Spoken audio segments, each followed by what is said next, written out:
Bonsoir à tous et bienvenue si vous nous rejoignez à l'instant. Merci de choisir TVS pour vous informer.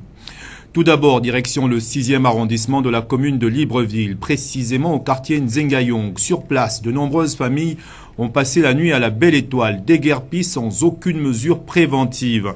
Ces familles se retrouvent aujourd'hui sans toit. Pour quelles raisons? Suivant le reportage de Marielle Ecom.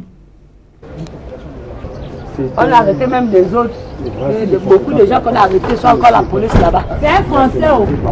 Sommés de quitter leurs habitations sans préavis ni mesure d'accompagnement, ces compatriotes ont passé la nuit à la Belle Étoile.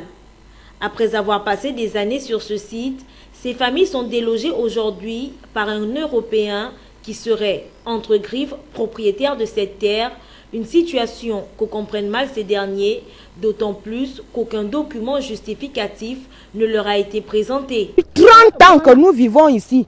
Ils sont venus avec les huissiers de justice nous présenter, nous dire à la boue, ils n'ont même pas présenté un papier qui les envoie venir nous casser. Ils sont venus nous casser, on ne nous a pas donné le préavis. Ils sont venus comme ça, il y avait plus de 100 policiers, ils ont commencé à casser, à balancer les bombes lacrymogènes, ils sont partout là. Ils rentraient dans la maison pour arrêter les gens. Aujourd'hui, vous avez dormi où les gens? On a dormi à la Belle Étoile là, on avait où aller, ils ont cassé hier jusqu'à 18h. L'engin était là jusqu'à 18h, ils étaient en train de casser. Tout le courant, l'eau, vous-même vous voyez, ça c'est l'eau qui passait là, ça c'est le courant. Seules 4 maisons étaient, semble-t-il, destinées à la casse. Curieusement, pour les riverains, c'est presque l'ensemble du quartier qui se retrouve sur le viseur. Terence, un de ces déguerpis, n'en revient pas. Mais je vois que c'est plus 4 personnes, maintenant c'est toute la population que le blanc cherche à casser. Pourquoi, on ne sait pas. De peur de se retrouver sous les décombres ou d'être pris par les forces de police, les déguerpis ont dû déménager illico presto. Pour certains, la destination était encore inconnue. Et d'un arrondissement à un autre, au quartier Vénévoire, dans le 3e arrondissement de la commune de Libreville, les populations font face à une insalubrité grandissante, une situation qui rend leur quotidien, disons, pénible. Audrey Mébiam. L'insalubrité dans la majorité des rues de Libreville est un problème récurrent auquel les populations font face au quotidien. Ici au quartier Vénévoire, des tas d'immondices déposés ça et là jonchent l'entrée du marché et les trottoirs. On ne peut arpenter cette voie sans être assailli par des odeurs nauséabondes. Malgré les efforts consentis par les agents de sécurité du marché de Vénévoire, à savoir celui de faire appel à chaque fois à la société en charge de ramassage des ordures ménagères Averda, les déchets continuent de traîner aux abords du marché et le long de la route. Interrogé sur cette question, un des agents de sécurité du dit marché, courroucé par cette situation d'insalubrité, s'est exprimé en ces termes. La sécurité du marché, on a un petit souci avec les populations, parce qu'en fait, il y avait tellement d'insalubrité de l'autre côté, donc la mairie a décidé de venir arranger ça pour elle. Voilà pourquoi on va arranger maintenant de côté. Mais on attend des bacs à ordures, de la Verda. Donc c'est un peu ce qui pose cette là. Souvent ils passent, souvent aussi ils ne passent pas. Donc on essaye souvent de les appeler parce qu'on a leur contact. On sait qu'appelle la Verda pour venir enlever les saletés. Et ça dure depuis combien de temps? Bon, ça fait pas encore très longtemps, hein. Peut-être pour 3 semaines. Non, ça c'est depuis, hein. Ça c'est depuis. Ah, depuis même que la poubelle était de l'autre côté. Parce que le marché, en fait comme le marché paye des taxes, donc souvent on les appelle pour qu'ils viennent enlever régulièrement. Parce qu'il y a tellement de saleté dans le marché tous les jours, la qualité. En effet, un système de travail a été mis en place par ces derniers, à savoir celui d'appeler la mairie ou la société Averda pour débarrasser les ordures. Tout porte à croire dans ce sens que le passage de la société de collecte des ordures au quartier Vénévoire ne figure aucunement dans leur emploi du temps, du moins pour ce qui est du passage quotidien. Notons également qu'à proximité de là se trouvent de nombreuses familles, des écoles primaires et un centre de santé maternelle et infantile. Une cohabitation dans un environnement malsain qui peut être source de nombreux cas d'infection. Face à cette situation, la mairie et la société de ramassage Averda devraient s'entendre afin de prendre les dispositions pour pallier à ce problème d'insalubrité publique dans ce quartier de Libreville. Et dans le même arrondissement, non loin de là, l'axe routier Rio-Venez-Voir se dégrade de jour en jour. Une situation due au manque d'entretien des entreprises adjudicataires de l'État. Euphrem Biogoezo. Voici à quoi ressemble l'axe routier Carrefour Rio Petit Marché de Venez-Voir dans le 3e arrondissement de la commune de Libreville. Cette unique voie de communication qui jadis faisait la fierté non seulement des habitants de cette partie de la ville, mais également celle des automobilistes qui, au fil du temps, ont fini par se l'approprier grâce à la proximité qui lie cette route à la multitude des shops qui composent le marché de Venez-Voir. Aujourd'hui, cette voie de communication n'a rien d'une infrastructure moderne. Non seulement elle se trouve dans un état de décrépitude avancée, mais aussi elle contourne la résidence de celle à qui, il y a très peu de temps, était aux commandes du Sénat, avant d'assurer bien sûr la transition en 2009, ayant conduit Ali Bongo Ondimba au pouvoir. Tout cela n'a guère changé. Ce milieu qui, au fil du temps, se transforme en champ de ruines, tas d'immondices, cratères dus à la vétusté de la voie. Très souvent, quelques bonnes volontés essayent tant bien que mal de panser la plaie avec les matériaux de récupération. Comme ici, la boue est utilisée en lieu et place des matériaux adaptés. Et ce journal se poursuit avec cette grosse interrogation.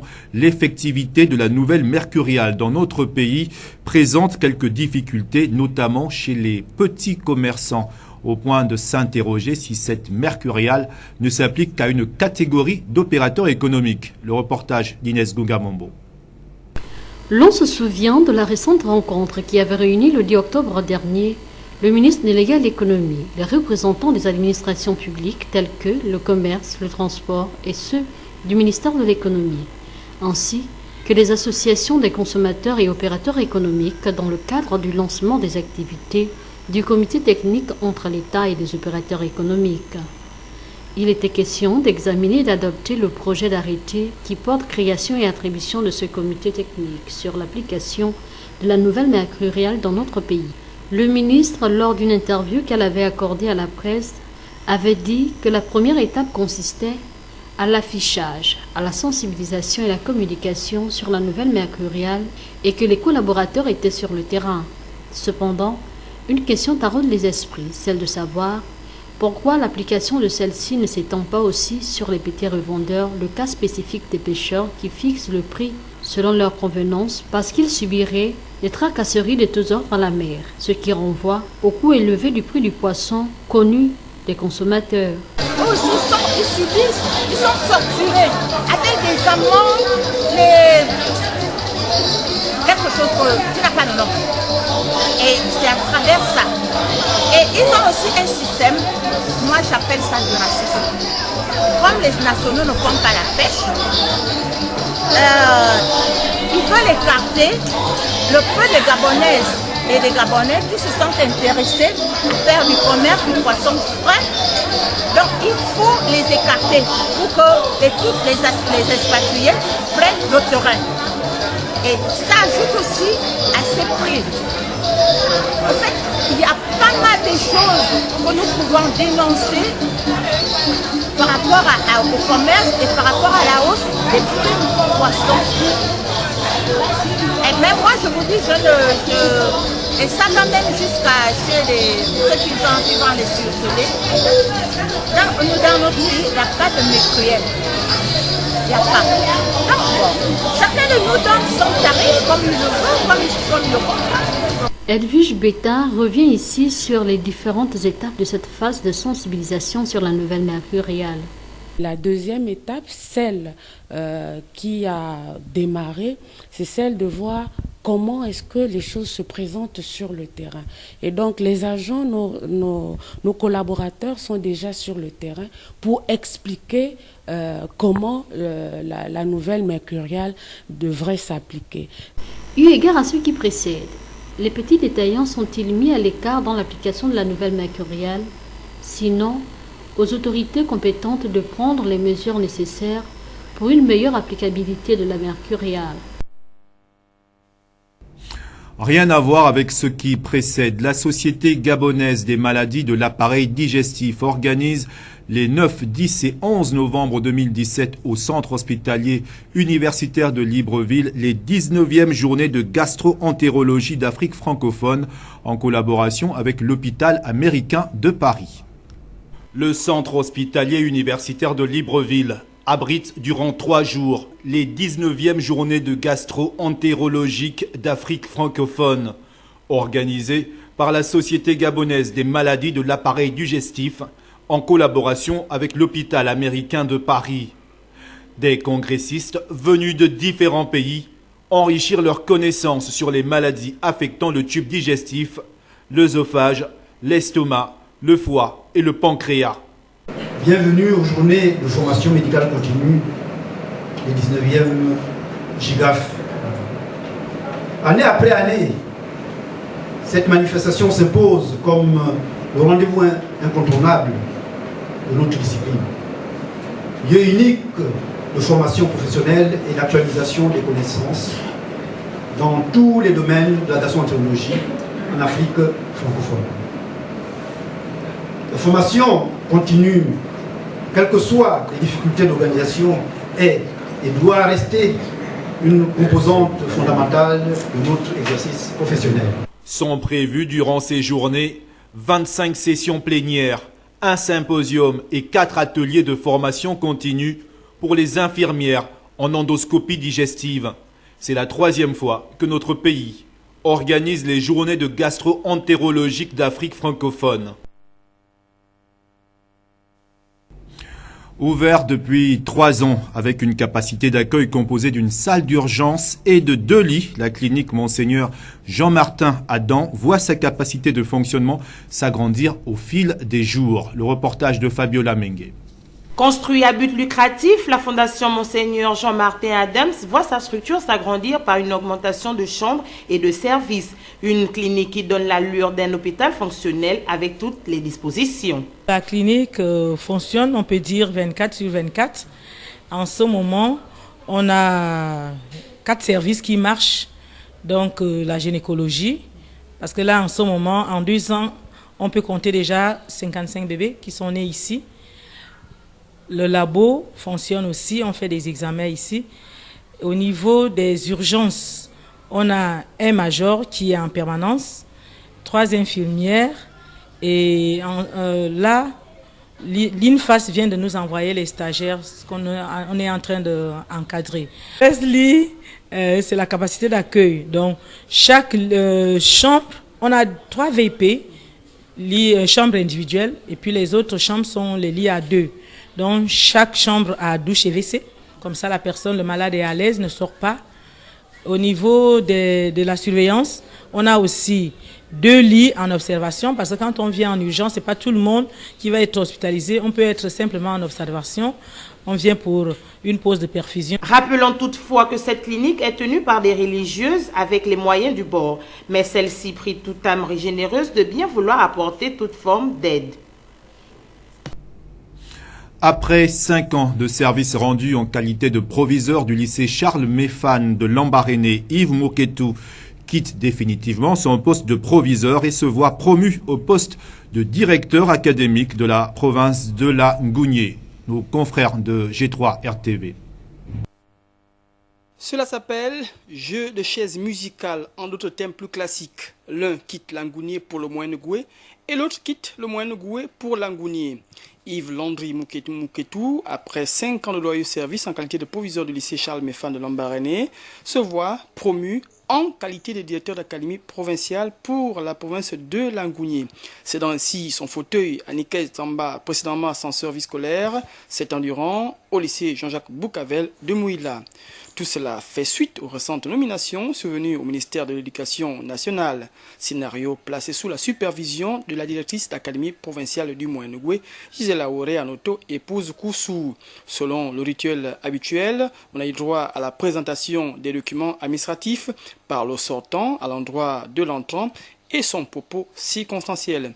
Une tâche qui est souvent difficile, mais je sais que vous allez, n'est-ce pas, pouvoir mettre le vôtre pour relever de nouveaux défis. Les records, ils sont établis, ils sont faits aussi pour être battus. Je vous souhaite de passer plus de 5 ans Charles Bafana et de faire monter le taux de réussite à 100%. Pour sa part, la directrice d'académie provinciale et propriétaire de milieu, Gisèle Aoré Anoto, épouse Koussou, n'a pas taré d'éloges d'abord à l'endroit du sortant pour son remarquable labeur 5 ans durant dans cet établissement et ses résultats obtenus, sans oublier les souhaits de réussite totale pour le nouvel arrivant. Nous sommes très contents de votre passage dans la province moyenne Ogooué. Nous ne vous disons pas au revoir, mais à nous revoir. Nous vous remercions pour tout le temps, plus de 5 ans passés dans cet établissement. Nous avons fait de bons résultats, nous avons eu des disciplines que nous avons essayé d'exécuter ensemble. Mais je vous souhaite encore bon succès là dans vos nouvelles fonctions de directeur d'académie. Monsieur le proviseur Antoine, nous vous souhaitons bonne arrivée chez nous. Parce que c'est la première fois, votre première expérience en tant que proviseur d'un établissement. Mais ne vous en faites pas, nous sommes derrière vous. À propos du nouvel arrivant, il est décrit par son entourage comme un travailleur acharné, dévoué, un homme de labeur et de discipline avérée, respectueux pour l'autre. Après l'état des lieux du patrimoine de l'établissement, s'en est suivi la traditionnelle visite guidée dans une ambiance de convivialité, souvent convenue dans ce type de circonstances. Le coup d'envoi de la campagne de lutte contre la poliomyélite a été lancé au quartier Massoukou, situé dans le 1er arrondissement de la commune de Port-Gentil par le gouverneur de la province de l'Ogooué-Maritime. Média Plus.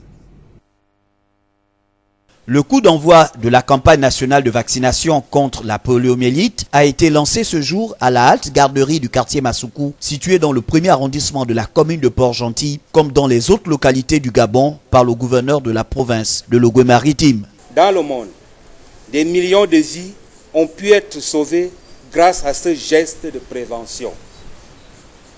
Aussi, l'arrêt de la transmission, voire l'élimination de certaines maladies évitables par la vaccination est possible que si tous nos enfants sont vaccinés. Cette campagne de vaccination contre la poliomyélite, qui débute ce jour, répond aux soucis du gouvernement et des partenaires, à savoir l'OMS, l'UNICEF et la Fondation Sylvia Bongo Ndimba, de donner la chance aux enfants de vivre longtemps et en bonne santé dans un pays libéré de la poliomyélite. Ce programme concerne les enfants âgés de 0 à 5 ans. Cette opération préventive vise également à immuniser une fois de plus les enfants ayant été vaccinés au cours de la dernière phase. Merci Monsieur le Président de la République, chef de l'État, Son Excellence Ali Bongo Ndimba pour son engagement fort dans l'éradication de la polio. C'est aussi le lieu de saluer le partenariat avec l'OMS, l'UNICEF et la Fondation Sylvia Bongo Ondimba dans cette lutte. C'est en 1998 que la 48e Assemblée mondiale de la santé avait adopté une résolution visant l'éradication de la polio dans le monde. Depuis lors, si les enfants n'avaient pas reçu cette vaccination, ils auraient été victimes de cette terrible maladie invalidante et seraient devenus un fardeau socio-économique pour leur famille et la société. La présente campagne de masse est une exigence du processus de l'initiative mondiale d'éradication de la poliomyélite. À la suite de la présentation en décembre 2007 au Cameroun de la documentation finale par notre pays afin d'accéder au statut de pays libéré de la poliomyélite. L'objectif de cette campagne, vous l'aurez compris, est d'augmenter l'immunité collective chez tous les enfants âgés de moins de 5 ans contre le poliovirus sauvage. Aussi, j'invite les parents à faire vacciner leurs enfants pour préserver leur santé.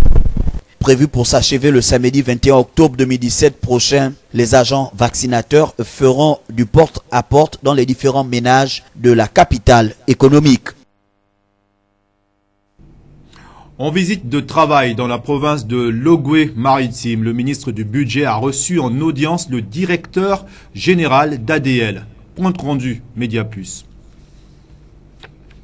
Quelques instants après la visite de courtoisie effectuée par le ministre d'État, ministre du Budget et des Comptes publics et sa délégation au cabinet du gouverneur de la province Logoué-Maritime, Patrice Ontina a reçu en audience le directeur général de ADL. De notre visite, c'était un peu de connaître la situation économique de Port-Gentil. On en entend parler quand on est à Libreville, mais on voulait rencontrer le gouverneur pour qu'il nous explique un petit peu ce qu'il en était, quels étaient les projets, quelle était la situation actuelle. Le groupe Aegis que je représente moi personnellement, est un groupe, comme vous le savez, français qui, dans différents domaines, notamment est intervenu sur des problématiques de l'eau ici à Port-Gentil, dans le cadre de l'AFD. Et on a différentes compétences et l'idée pour cette société Aegis, c'était de regarder un petit peu quels étaient les projets et quelle était la dynamique qui était en œuvre sur Port-Gentil. Donc c'est une question, on regarde vers l'avenir. On sait que la situation économique est difficile en ce moment, mais quelles sont les solutions pour en sortir et quelles sont les solutions pour diversifier notamment l'économie. Et donc le groupe Aegis est très attentif à ce qui se passe au Gabon pour accompagner autant que faire se peut. Alors on gère aussi l'aéroport de Libreville et on s'intéresse aussi à ce qui peut se passer sur Port-Gentil en matière de gestion aéroportuaire. Et ça c'est tout à fait profitable bien sûr à l'économie de Port-Gentil. Et autant que faire se peut, nous accompagnerons bien sûr cette dynamique dans différents domaines, puisque je vous ai dit que Aegis était présent dans l'eau, dans l'ingénierie de construction et dans l'aéroportuaire. Et donc on sera attentif à ça. Le gouverneur a rassuré ces derniers sur les perspectives à venir, notamment avec la présence de certains investisseurs étrangers au niveau de la capitale économique. La dynamique unitaire sera désormais un partenaire dans l'avancée de la trêve sociale et l'apaisement des tensions sociales. Ces propos sont du ministre de la fonction publique qui recevait ce matin les responsables de dynamique unitaire. Le reportage de Fabio Lamengue. Alors là, nous n'avons jamais appelé dynamique unitaire caillou, sinon on aurait changé de nom. Donc la dynamique unitaire ne peut pas être un caillou dans le dossier du gouvernement, puisque le gouvernement est le gouvernement de tous. Et le gouvernement, et je l'ai répété, la fonction publique est la fonction de l'État. Et tous les agents, qu'il s'agisse de dynamique unitaire ou d'autres syndicats, ce sont des agents de l'État qui sont nos partenaires. Et même s'il y a des diverses, chacun a son ton. Mais c'est un peu comme dans une famille, chaque enfant a son caractère. Est-ce que parce que votre enfant a un caractère qui n'est pas celui qui vous sied, qui n'est pas votre enfant? Et quels que soient les problèmes qu'il pose, il y a des problèmes de fond. Et nous devons les résoudre. Nous devons l'écouter, premièrement, voir comment faire en sorte que les problèmes qui nous séparent deviennent des problèmes marginaux et que nous construisons une administration qui aille dans le sens de l'amélioration du service public. Parce que c'est ça qui nous intéresse. Et si Dynamique Unitaire est un partenaire, il doit comprendre et il doit aller dans le sens de l'amélioration du service public. Et tout ce que j'ai entendu dans la salle, je n'ai pas entendu un mot différent de celui-là. Donc, on ne peut pas dire que Dynamique Unitaire est un caillou dans notre chaussure, puisque quelquefois, il faut, même ces cailloux-là, même quand il existe, il faudrait te demander comment il est rentré là. Et si la chaussure n'est pas percée par le bas et qui ne devait pas l'être. Donc moi je crois que ce n'est pas un caillou. Dynamique Unitaire est un partenaire et qui a des droits et des devoirs. Et s'ils doivent respecter leurs devoirs, nous, gouvernement, devons respecter leurs droits également. Donc nous sommes un État et un État doit trouver des solutions aux problèmes qui sont posés par les concitoyens. Et Dynamique Unitaire est un partenaire et il n'y a pas de raison que les problèmes qu'il pose ne soient pas résolus. Et moi, je me suis engagé à ce qui me concerne, en ma qualité de ministre en charge de la norme, en charge de tous les agents de l'État, de faire en sorte que si Dynamique Unitaire a raison, on lui donnera raison. Si Dynamique Unitaire a tort, on lui dira que vous avez tort et vous ne pouvez pas persévérer dans cette voie. Donc, c'est des personnes intelligentes et la preuve, c'est qu'ils ont à la tête un professeur Et il n'y a pas beaucoup de syndicats qui ont la tête un professeur d'enseignement supérieur. Ce qui veut dire que ce n'est pas des personnes dénuées de sens, des personnes intelligentes, et chez la faiblesse et croire que ce que nous avons commencé aujourd'hui, nous allons le continuer, et afin que la sérénité revienne et que chacun retrouve sa place dans l'échiquier national en matière de monde syndical. D'autres questions vont être traitées, c'est pourquoi nous avons dit que la rencontre d'aujourd'hui, c'était une reprise des relations, et la porte est ouverte à la fonction publique pour que tous les problèmes qui ont été posés puissent trouver des solutions, même si ce n'est pas nous qui les trouvons, mais nous les trouverons en relation avec les autres départements ministériels concernés. Au total, 3 secrétaires provinciaux du Parti démocratique gabonais ont été suspendus pour des raisons allant de la désinvolture à l'indiscipline notoire. Pour Bruno Ben-Moubamba, le président de l'ACR, ces sanctions seraient le fait de sa grève de la faim. Suivant ce reportage. Le Parti démocratique gabonais ne badine pas avec les secrétaires provinciaux indisciplinés. C'est en tout cas le message que lance son secrétariat exécutif. Après la suspension de Fidel Pangou, le secrétaire provincial du PDG dans l'Angounier, de Jean-Baptiste Mbumba de la Nyanga, c'est au tour de Faustin Mbunda. Le secrétaire provincial du PDG dans l'Ogwe Ivindo a été suspendu de ses fonctions jusqu'à nouvel ordre. Selon une communication du porte-parole du parti, Léandre Anouekiki. Désinvolture et indiscipline notoire sont les mots qui reviennent sans cesse pour expliquer les raisons de cette sanction. Une série de suspensions qui dénotent de la fébrilité au sein du Parti démocratique gabonais. De quoi réjouir Bruno Ben-Moubamba, le président de l'Alliance pour le changement et le renouveau, qui observe une grève de la faim depuis plus d'une semaine pour en finir avec le système PDG-État. Moi, je crois qu'il faut inventer un nouvel État gabonais. Mais ça ne se fera pas avec des gens d'avant. Ils sont dépassés, ils ne comprennent rien. Et je déplore que les Gabonais leur fassent toujours confiance. On va se moquer d'un gréviste de la faim qui n'a jamais pillé, qui n'a jamais fait de crimes rituels, qui n'a jamais fait du mal à quelqu'un dans ce pays, juste parce qu'il est allé soutenir la République. Au gouvernement, on va le traiter de tous les noms. Alors que ceux-là même, qui sont des criminels, des bandits, des voyous, eh bien vous courez derrière eux. Comment voulez-vous que la Providence vous aide?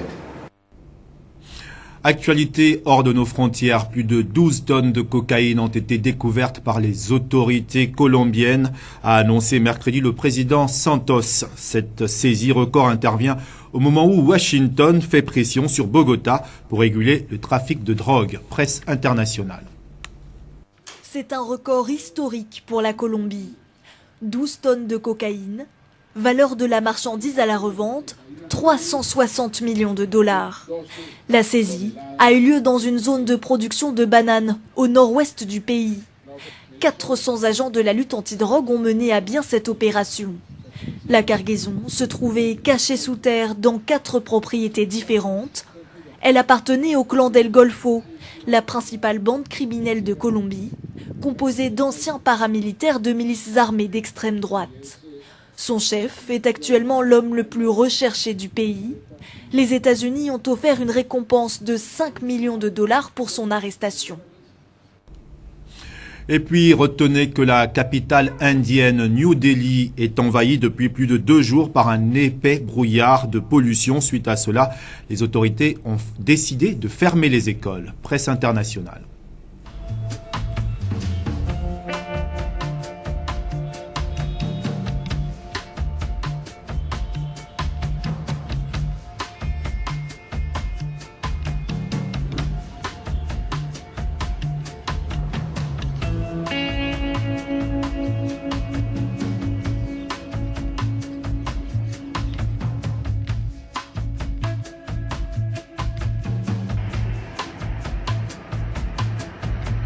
IMA declares Delhi in a public health emergency state.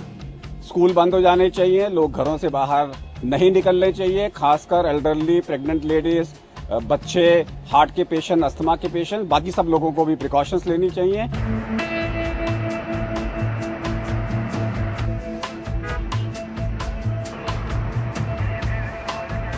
Everybody has a problem, that's mouth, eyes and heart also. That's my business too here. That's why I'm live for Delhi.